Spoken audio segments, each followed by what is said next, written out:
దేశంలో పెట్రేగిపోతున్న online betting యాప్లను అరికట్టాలని యావత్ ప్రజలు కోరుతున్నారు. ఆన్లైన్ బెట్టింగ్ యాప్ల నిర్మూలనపై ఐ న్యూస్ చేపట్టిన స్పెషల్ డ్రైవ్ లో నిజామాబాద్ జిల్లాలో వివిధ వర్గాల ప్రజలు వ్యక్తం చేసిన అభిప్రాయాలేంటి? బెట్టింగ్ యాప్ల నిర్మూలనకు తీసుకోవాల్సిన చర్యలేంటి?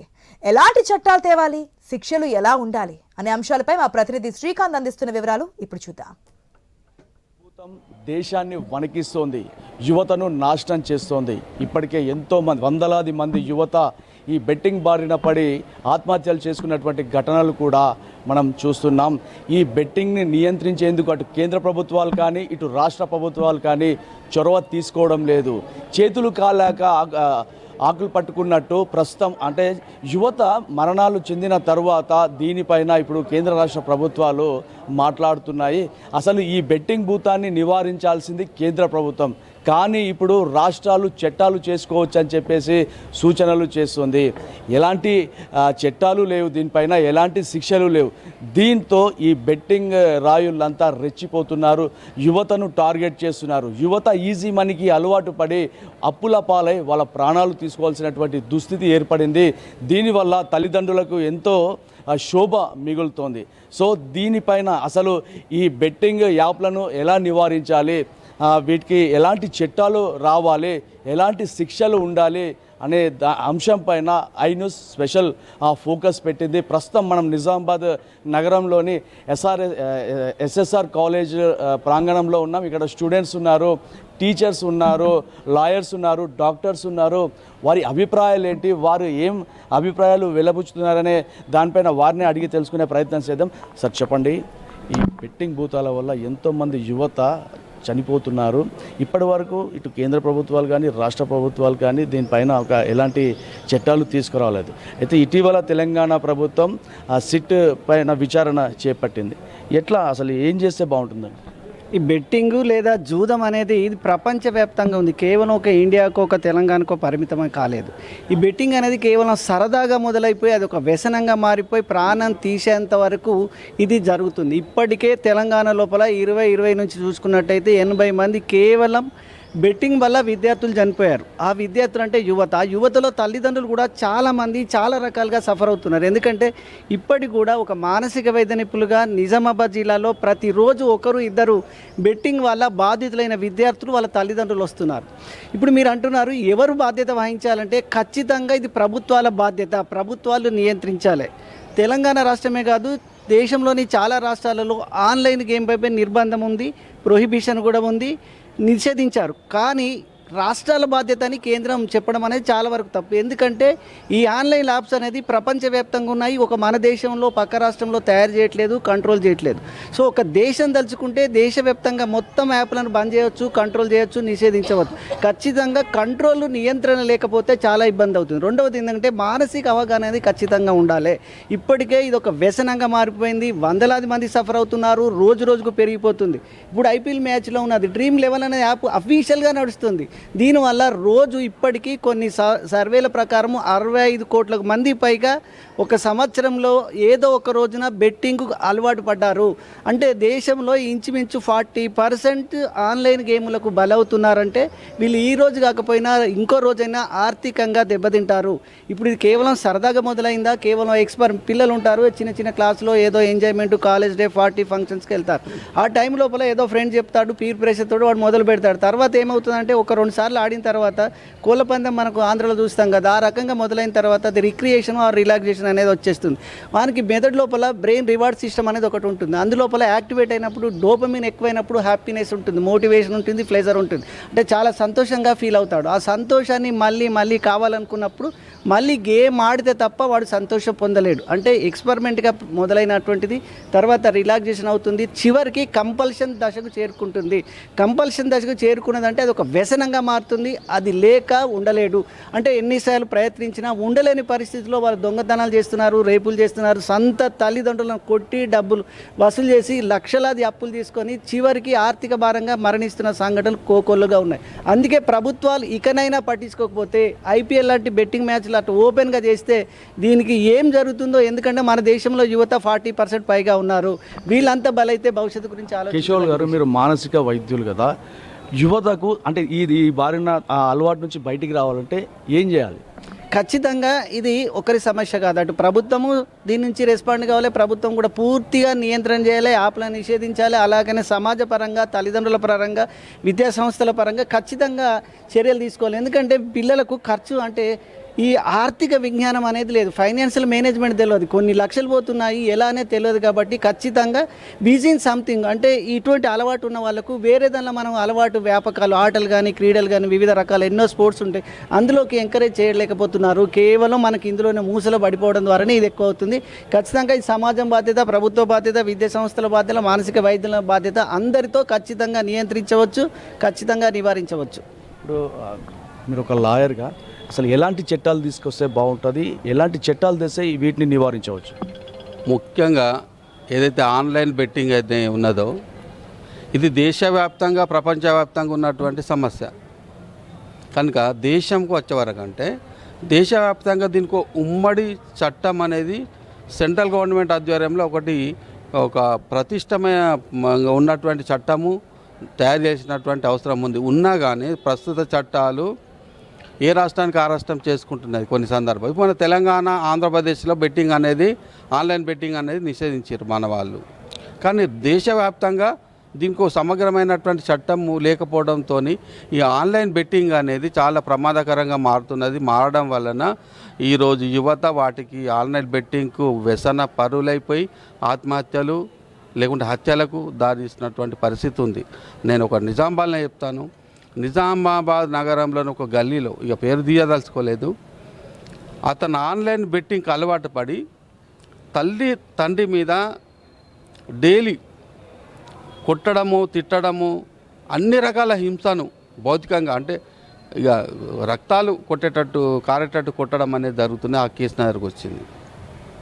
అంటే యువత ఏ రకమైనటువంటి వ్యసనానికి బలైపోతారు ఆన్లైన్ బెట్టింగ్ ఆడాలంటే డబ్బులు కావాలంటే మరి అతను మన పిల్లవాడు, ఆ యువకుడు ఏమైనా పని చేస్తాడంటే ఏం పని చేయకుండా ఎలాంటి చట్టాలు తెస్తే బాగుంటుంది? అయితే దీనికి అనుకూలంగా ఒక పకడ్బంద్ అంటే ఒక సమగ్రమైనటువంటి చట్టము సెంట్రల్ గవర్నమెంట్ ఆధ్వర్యంలోనే రూపొందించుకోండి. ఆన్లైన్ బెట్టింగ్ అంటే ఐటీకి వస్తుంది, ఇన్ఫర్మేషన్ టెక్నాలజీ అనేది ఉన్నది కదా మనకు.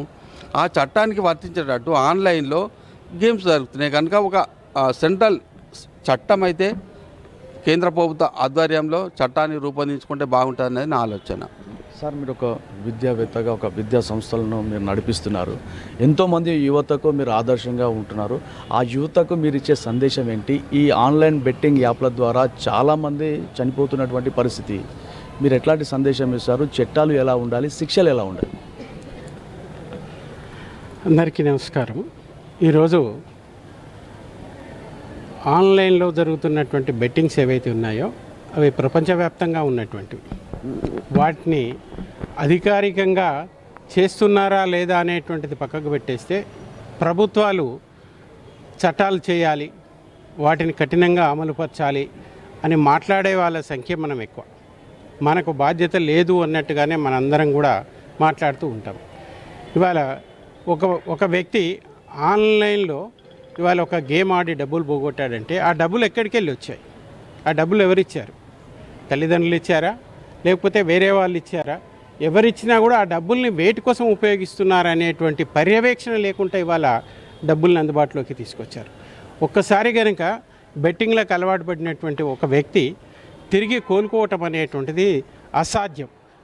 దానికోసం అనేక మంది తల్లిదండ్రులు కూడా ఇవాళ మానసిక వైద్యులు ఎక్కడైతే గుర్తించారో వాళ్ళ దగ్గరికి తీసుకెళ్ళి కౌన్సిలింగ్ చేయించటం, అదే దానికి కనుక బెట్టింగ్లకు కనుక పాల్పడితే శిక్షలు ఎలా ఉంటాయి, కఠినాతి కఠినంగా ఉంటాయనేటువంటి విషయాన్ని లాయర్లతోటి చెప్పించటం, అలాగే పోలీస్ డిపార్ట్మెంట్లన్నీ కూడా ఎడ్యుకేషనల్ ఇన్స్టిట్యూషన్లను లేదా మాస్ గ్యాదరింగ్స్ ఉన్న దగ్గరనోను వాళ్ళకి అవేర్నెస్ క్యాంపులను కండక్ట్ చేయాలి.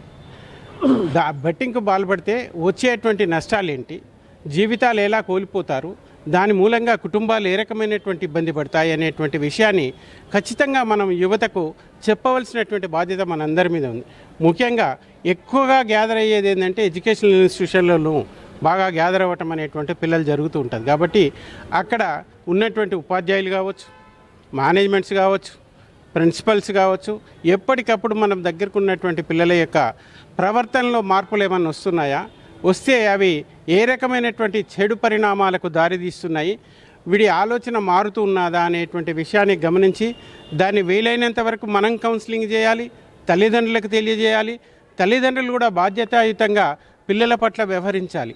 మన పిల్లలు ఏం చేస్తున్నారు, ఇవాళ ఫోన్లు కొనిచ్చాం, అందరికీ ఫోన్లు కొనిచ్చాం, ఇవాళ జరుగుతుందంతా కూడా ఫోన్లలోనే జరుగుతున్నది.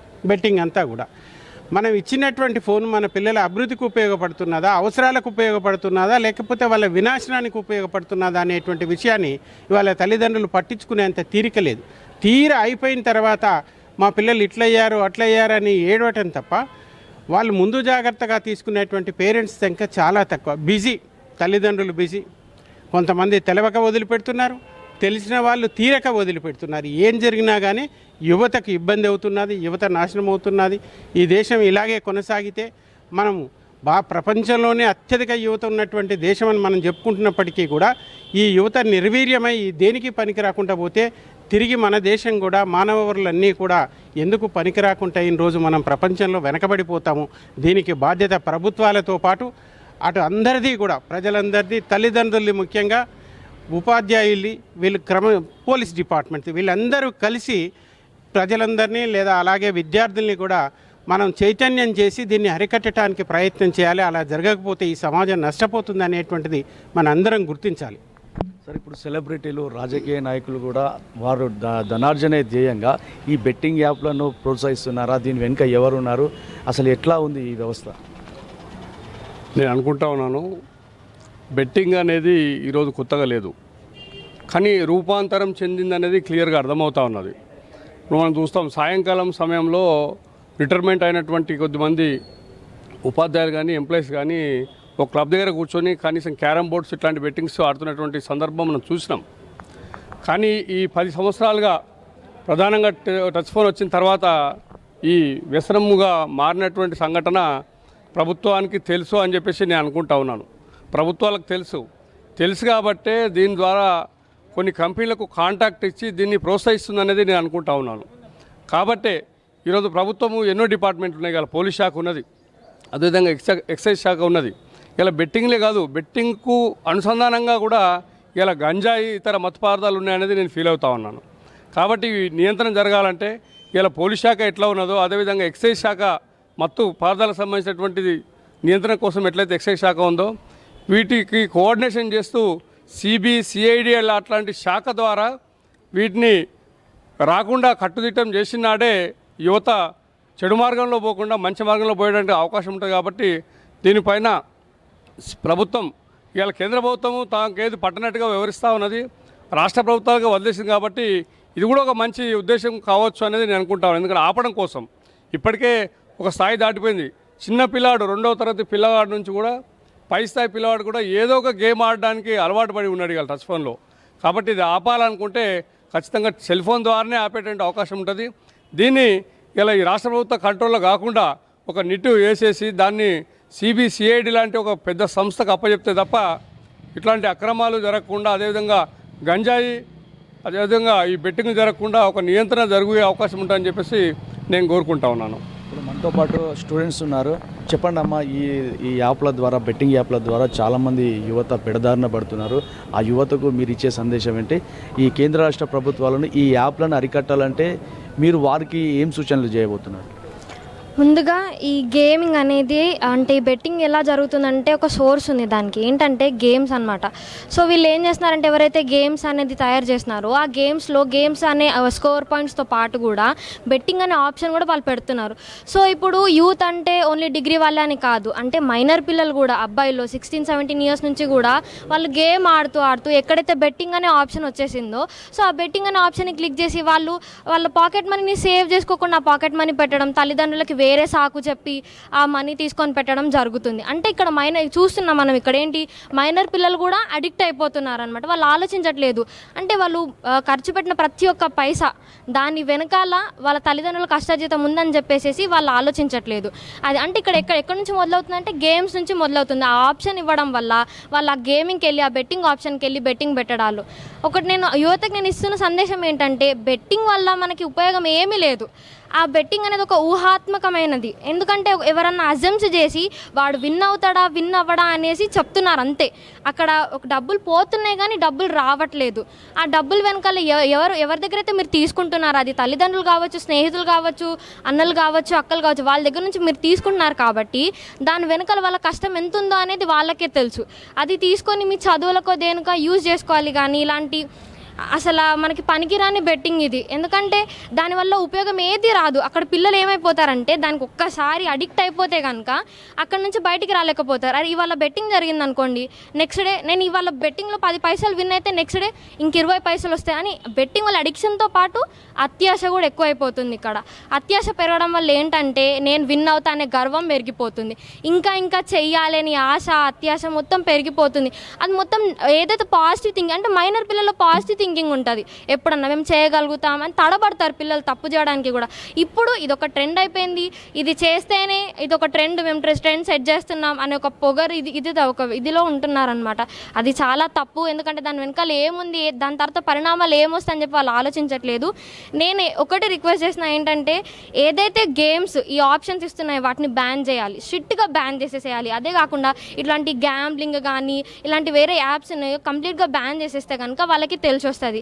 ఇది అడిక్షన్ అయిపోతుంది. అడిక్షన్ అయిపోయి వాళ్ళు డిప్రెషన్లోకి వెళ్ళిపోతున్నారు. తర్వాత డబ్బులు పెట్టలేక, తల్లిదండ్రులని అడగలేక, ఇటు మనము సంపాదించలేక. ఇంకోటి ఒక బెస్ట్ మెయిన్ రీజన్ ఏంటంటే యూత్ ఎవరైతే మైనర్ పిల్లలు కాకుండా వేరే వాళ్ళు ఉంటారో వాళ్ళకేంటి, వాళ్ళకి ఉద్యోగాలు లేవు. అంటే నార్మల్ ఖర్చులు చేసుకోవడానికి ఉద్యోగాలు లేవు కాబట్టి ఆ ఉద్యోగాలు సంపాదించడానికి వాళ్ళు ఏం చేస్తున్నారు, ఇక్కడ బెట్టింగ్ చేస్తున్నారు. ఉన్న కొంచెం ఉన్న అమౌంట్ని పెట్టేసేసి సేవింగ్స్ని కూడా పెట్టి దీనివల్ల నాకు డబ్బులు వస్తాయిలే అని ఒక ఊహాత్మకంగా బ్రతుకుతూ వాళ్ళు ఇన్వెస్ట్ చేస్తున్నారు. అక్కడ ఏమైపోతుంది, ఎదుటివాడు ఎంత తెలుగుగా ప్రవర్తిస్తున్నాడని వీళ్ళకి అర్థం కావట్లేదు. వీళ్ళు ఏదో జాబ్ గురించి డబ్బులు లేవు కాబట్టి ఇది చేస్తే జాబ్ వస్తుందని అనుకోవడం అది చాలా తప్పు. అక్కడ డబ్బులు పోతున్నాయి తప్పితే నీకు జాబ్ రావట్లేదు, నీకు దాని నుంచి ఇన్కమ్ రావట్లేదు. సో అదే నేను యూత్కి ఇస్తున్న సందేశం ఏంటంటే అంతా బ్యాన్ చేయాలి. నేను I strictly request the central government to please bans all of the apps. And youth కూడా చాలా ఒకసారి మీ తల్లిదండ్రుల కష్టం కానీ ఎవరి దగ్గర అయితే డబ్బులు తీసుకుంటున్నారో వాళ్ళ కష్టాన్ని అర్థం చేసుకొని మీరు ఏదైతే డబ్బులు తీసుకుంటున్నారో అది మీరు మంచి కోసమే, చదువు కోసమే వాడుకోవాలని మనస్ఫూర్తిగా కోరుకుంటున్నాను. చెప్పండి అమ్మ, మీరు అంటే మీ తోటి యువతకు మీరు ఇచ్చే సందేశం ఏంటి? ఈ యాప్లను ఎట్లా అరికట్టాలి? మీ యూత్ని దీనికి అడిక్ట్ కాకుండా ఉండాలంటే మీరు ఏం చెప్పబోతున్నారు? సో ఇప్పుడు మనం చూసుకున్నట్టయితే ఈ బెట్టింగ్ అనేది మనము ప్రతిసారి డ్రగ్సే మనకు దానివల్లనే ఒక అతను ఫెయిల్యూర్ అయిపోతాడు, ఫ్యామిలీ నష్టం అయిపోతుంది అనుకుంటాం. కానీ ఎప్పుడైతే డ్రగ్స్ని మన బెట్టింగ్ని కంపేర్ చేస్తే బెట్టింగ్ వల్ల టోటల్ ఫ్యామిలీ మొత్తం సఫర్ అయిపోతుంది సార్. డ్రగ్స్ వల్ల ఒక వ్యక్తి మానసికంగానే సఫర్ అవుతాడు, బట్ ఎప్పుడైతే బెట్టింగ్ చేస్తారో దానివల్ల టోటల్ ఫ్యామిలీ మొత్తం రోడ్ పైకి వచ్చేస్తుంది సార్. ఎందుకు అంటే ఇప్పుడు ఒక అతను పైసలు పెడతాడు, అది ఎలా ఇప్పుడు అది బెట్టింగ్ కూడా ఎలా ప్రమోట్ చేస్తున్నారంటే సార్ మనకు అసలు అవసరం ఉండదు అక్కడ, కానీ అక్కడ యాడ్స్ వేసి వాళ్ళు 10 రూపాయలు పెట్టి నేను 100 రూపాయలు గెలుచుకున్నా అన్నట్టు చూపించి దానివల్ల ప్రతి ఒక్క స్టూడెంట్కి ప్రతి ఒక్క యూత్కి ఏమనిపిస్తుందంటే అరే నేను గెలుచుకుంటాను, 100 రూపాయలు వచ్చేస్తాయి, నాకు 10 రూపాయలు పెడితే 100 రూపాయలు వస్తున్నాయి, ఫ్రీగా అలవాటు అయిపోతుంది సార్. అంటే ఒక 10 రూపాయలు పెడితే 100 రూపాయలు వస్తున్నాయి, కష్టపడాల్సిన అవసరం లేదు, పని చేయాల్సిన అవసరం లేదు, యూత్ ఎటు జాబ్స్ వస్తలేవు సార్. సో అది వాళ్ళు ఏం చేసుకుంటున్నారు, సెకండరీ ఆప్షన్ కింద ఇది ఏదైతే బెట్టింగ్ యాప్స్ ఉన్నాయో దాని ద్వారా అమౌంట్ గ్యాదర్ చేసుకుందాం అనుకుంటున్నారు, కానీ అక్కడ వాళ్ళకు అది సహకరిస్తలేదు సార్. ఫస్ట్ అది ఎలా అంటే ఒక 10 రూపాయలు పెట్టినప్పుడు వచ్చేస్తున్నాయి, చిన్న అమౌంట్ పెట్టినప్పుడు వాళ్ళకంటూ ఒక 50 to 100 రూపీస్ వస్తున్నాయి. బట్ ఎప్పుడైతే పెద్ద మొత్తాన్ని మనం అమౌంట్ పెడతామో, పెట్టి మనము అతి ఆశగా మనం ఆలోచిస్తామో ఆ టైంలో ఎక్కడ కొట్టాలనో అక్కడ కొట్టేస్తుంది. సో దానివల్ల యువత చాలా నష్టపోతుంది. అండ్ మెంటల్గా కావచ్చు, ఫిజికల్గా కావచ్చు, అండ్ ఫ్యామిలీ కావచ్చు. ఇక్కడ ఫైనాన్షియల్గా ఒక్కడు అంటే కష్టపడతారు సార్. టోటల్ ఫ్యామిలీ మొత్తం ఒక రోడ్ పైకి వచ్చేస్తుంది ఈ బెట్టింగ్ వల్ల. సో ఒకటే చెప్దాం ఇప్పుడు కూడా చాలామంది ఇన్ఫ్లుయెన్సర్ కొందరు మంచి కోసం పోరాడుతున్నారు సార్. అంటే బెట్టింగ్ బ్యాన్ చేయాలని అన్నట్టు చాలామంది పోరాడుతున్నారు, బయట కంట్రీ నుంచి మన తెలుగు వాళ్ళే పోరాడుతున్నారు. సో అది మనం దృష్టిలో పెట్టుకొని మనం కూడా దాన్ని సహకరిస్తూ, అండ్ ఇంకొకటి ఏంటంటే మా ఎస్ఎస్ఆర్ కళాశాల ప్రతిసారి ఒక మంచి కార్యక్రమాన్ని ప్రోత్సహిస్తుంది. Thank you so much sir. I proud to be SSR college student. So thank you sir. ఇప్పుడు స్టూడెంట్ లీడర్ ఉన్నారు ఏఐఎస్ఎఫ్, చెప్పండి అసలు ఈ ఏఐఎస్ఎఫ్ ఇప్పుడు ఈ బెట్టింగ్ల వల్ల చాలామంది యువత అప్పుల పాలైపోయి చనిపోతున్నటువంటి పరిస్థితి. ఒక విద్యార్థి నాయకుడిగా ఈ కేంద్ర రాష్ట్ర ప్రభుత్వాలు దీనిపైన ఎలాంటి చట్టాలు తీసుకురావాలి, ఎలాంటి శిక్షలు వేస్తే బాగుంటుంది, దీన్ని ఎట్లా మాపేందుకు మీరు ఇచ్చే సూచనలు ఏంటి? నా పేరు Raghuram, ASF Telangana state joint secretary. ఏదైతే బెట్టింగ్ యాప్స్కి సంబంధించిన ఫస్ట్ సోషల్ మీడియాలో ఉన్నటువంటి మన ఈ ఇన్స్టాగ్రామ్స్ కావచ్చు, యూట్యూబ్ కావచ్చు, ఏవైతే ఛానల్స్ ఉన్నాయో ఇది ప్రమోట్ చేసేటువంటి ఛానల్స్ వీటిని కూడా ఫస్ట్ బ్యాన్ చేయాల్సినటువంటి అవసరం ఉంది. యువత మీద దీని ద్వారా యువకులు ఇవాళ అనేకమైనటువంటి అప్పుల పాలై దీనికి బానిసగా మారి ఇవాళ అనేక మంది చనిపోతూ ఉన్నటువంటి పరిస్థితి ఉంది. కానీ కేంద్ర రాష్ట్ర ప్రభుత్వాలు దీని మీద దృష్టి సారించినటువంటి పరిస్థితి ఉంది. ఖచ్చితంగా దీనికి సంబంధించి ఖచ్చితంగా కఠినమైన చట్టాలు తీసుకురావాలి. చట్టాలు తీసుకొచ్చి యువకుల్ని దీనిపైన అవగాహన కల్పించాలి. దీని ద్వారా ఏం ఇబ్బందులు పడతారు, రేపు బెట్టింగ్ పెట్టి ప్రమోట్ చేసినటువంటి సంస్థలు ఏవైనా ఉన్నా దీని ద్వారా యువకులు అలవాటు పడి రేపు భవిష్యత్తు కాలంలో ఏ విధంగా ఇబ్బంది పడతారు ఏందనేది దాని మీద యువకులకు ఖచ్చితంగా మోటివేషన్ చేయాలి. మోటివేషన్ చేసి వాళ్ళకి అవగాహన కల్పించి ఏదైతే ఈ బెట్టింగ్ యాప్స్ ఉన్నాయో దీనికి దూరంగా ఉండేటట్టుగా కొన్ని చట్టాలు కూడా తీసుకురావాల్సిన అవసరం ఉంది. ఇవి తీసుకురాకపోవడం వల్ల ఏమవుతుందంటే ఇవాళ యువకులు దానికి అడక్ట్ అయ్యి ఇవాళ అనేకమైనటువంటి అప్పులు చేసుకొని ఇవాళ వాళ్ళ కుటుంబాన్ని పోషించే స్థాయిలో ఉన్నటువంటి యువకులు ఇవాళ దాని బానిసగా తయారై ఇవాళ చనిపోతూ ఉన్నటువంటి పరిస్థితి ఉంది. అప్పులు తీర్చలేక దానికి బానిసాయి. కాబట్టి దీని మీద కేంద్ర రాష్ట్ర ప్రభుత్వాలు ఖచ్చితంగా చర్యలు తీసుకోవాలి. చర్యలు తీసుకునేటట్టుగా రాష్ట్ర ప్రభుత్వాలు కూడా ఆలోచించాల్సిన అవసరం ఉందని తెలియజేస్తాం. మా టెక్నాలజీ ఇప్పుడు పెరిగింది. టెక్నాలజీని అసలు ఎట్లా ఉపయోగించుకోవాలి, ఈ టెక్నాలజీని అంతా ఈ యాప్ల ద్వారా, ఈ బెట్టింగ్ల ద్వారా తల్లిదండ్రులకు ఇబ్బందికరమైనటువంటి పరిస్థితి ఏర్పడ్డది. మీరు ఒక యువతిగా, ఒక యూత్గా మీ అన్నలు కావచ్చు, తమ్ముళ్ళు కావచ్చు, ఈ యూత్కి మీరు ఇచ్చే సందేశం ఏంటి? కేంద్ర రాష్ట్ర ప్రభుత్వాలకు మీరు ఏం చెప్పబోతున్నారు? ఇప్పుడు ఆల్ ఆఫ్ ది పీపుల్ అంటే చిన్న పిల్లల కాడ నుంచి పెద్దవాళ్ళ దాకా ఇన్స్టాగ్రామ్, ఫేస్బుక్, ట్విట్టర్ అని అన్నీ యూజ్ చేస్తున్నారు. సో అందులో నుంచి మనం ఏదున్నా మంచిది తీసుకోవాలి. ఇప్పుడు మెయిన్లీ ఇన్స్టాగ్రామ్లో సమ్ ఇన్ఫ్లుయెన్సర్ దేర్ లైక్ వాళ్ళు ఏం చెప్తున్నారంటే బెట్టింగ్ యాప్స్ని ప్రమోట్ చేస్తున్నారు. కొంతమంది ఏం చెప్తున్నారంటే బెట్టింగ్ యాప్స్ని వాడొద్దు అని చెప్తున్నారు. మనం అందులో నుంచి మంచి తీసుకోవాలంటే ఇప్పుడు ఇన్ఫ్లుయెన్స్ కొంతమంది ఉన్నారు కదా, సో వాళ్ళ నుంచి లైక్ వద్దు అని చెప్పిన వాళ్ళ దగ్గర నుంచి తీసుకోవాలి. ఇప్పుడు గేమ్స్ నుంచి ప్రమోట్ చేస్తారు. ఆ గేమ్స్లో మనం ఫస్ట్ కొంచెం ఇన్వెస్ట్ చేస్తాము. ఆఫ్టర్వర్డ్స్ మనకు కొంచెం వచ్చింది అనేది కొంచెం పెరిగేసరికల్లా అరే ఇంకా పెడితే ఇంకా వస్తుంది కావచ్చు అని మన దగ్గర ఉన్న అమౌంట్ని లేదా పేరెంట్స్ దగ్గర నుంచి వెళ్ళి మేము కాలేజ్లో ఫీ కడతాం వాట్ ఎవర్ ఎల్స్ అని మనీ తీసుకొని అలా చేసుకొని లోన్స్ తీసుకుంటారు కొంతమంది. ఇఫ్ మనం లోన్ తీసుకొని ఇన్స్టాల్మెంట్ కట్టకపోతే నెక్స్ట్ మంత్ మనకు కాల్ చేసి పేరెంట్స్కి కాల్ చేసి లైక్ మీరు ఇవ్వకపోతే ఇలా ఉంటుంది అని ఫ్రెండ్స్ దగ్గర కొన్ని తీసుకుంటారు. సో అలా చేయకుండా దీన్ని బ్యాన్ చేస్తే బెటర్ అనిపిస్తుంది. ఓకే, ఇది మొత్తానికైతే ఇటు విద్యార్థులు కావచ్చు, అటు విద్యావేత్తలు కావచ్చు, అలాగే టీచర్స్ కావచ్చు, లాయర్స్ కావచ్చు, డాక్టర్స్ కావచ్చు ఒకటే చెప్తున్నారు, ఈ బెట్టింగ్ యాప్లను కేంద్ర రాష్ట్ర ప్రభుత్వాలు ఒక ప్రత్యేక చట్టాలను తీసుకురావాలి. కఠినమైనటువంటి శిక్షలను అమలు చేస్తేనే ఈ బెట్టింగ్ యాప్లను రూపుమాపొచ్చు అంటున్నారు. మరోవైపు యువతకు వాళ్ళ తల్లిదండ్రులు కూడా ఒక ప్రత్యేక శ్రద్ధ వహించాలి. ఈ యూత్కి అంటే ఈ పెరిగిన టెక్నాలజీకి అనుగుణంగా ఏదైతే ఈ మొబైల్స్ ఉన్నాయో వాటిని ఇవ్వకుండా వాళ్ళు కూడా ఒక ప్రత్యేకమైనటువంటి దృష్టి పెట్టి వీటికి దూరంగా ఉండేలా చూడాల్సినటువంటి అవసరం ఎంతైనా ఉందని చెప్పేసి చెప్తున్నారు. ఇప్పటికే ఉమ్మడి నిజామాబాద్ జిల్లాలో పదుల సంఖ్యలో ఈ బెట్టింగ్ భూతానికి బలైనటువంటి యువత కూడా ఉన్నారు. వాళ్ళ తల్లిదండ్రులు కూడా ఒకటే చెప్తున్నారు, ఈజీ మనీకి అలవాటు పడకుండా కష్టపడి పని చేయాల్సినటువంటి అవసరం ఉంది. కానీ ఈ ఈజీ మనీకి అలవాటు పడితే ఇలా ప్రాణాలు పోతాయని చెప్పేసి ఎవరైతే చనిపోయినటువంటి ఉన్నారో వాళ్ళ తల్లిదండ్రులు కూడా తమ ఆవేదన అయితే వ్యక్తం చేస్తున్నారు. మొత్తానికైతే ముక్త కంఠంతో అన్ని వర్గాల ప్రజలు ఒకటే చెప్తున్నారు, ఈ బెట్టింగ్ యాప్లను నిర్మూలించాలంటే ఇటు కేంద్ర రాష్ట్ర ప్రభుత్వాలు కఠినమైనటువంటి చర్యలు తీసుకోవాల్సినటువంటి అవసరం ఎంతైనా ఉందని చెప్తున్నారు. కెమెరా పర్సన్ రవి నాయక్తో శ్రీకాంత్, ఐ న్యూస్, నిజామాబాద్ నుంచి.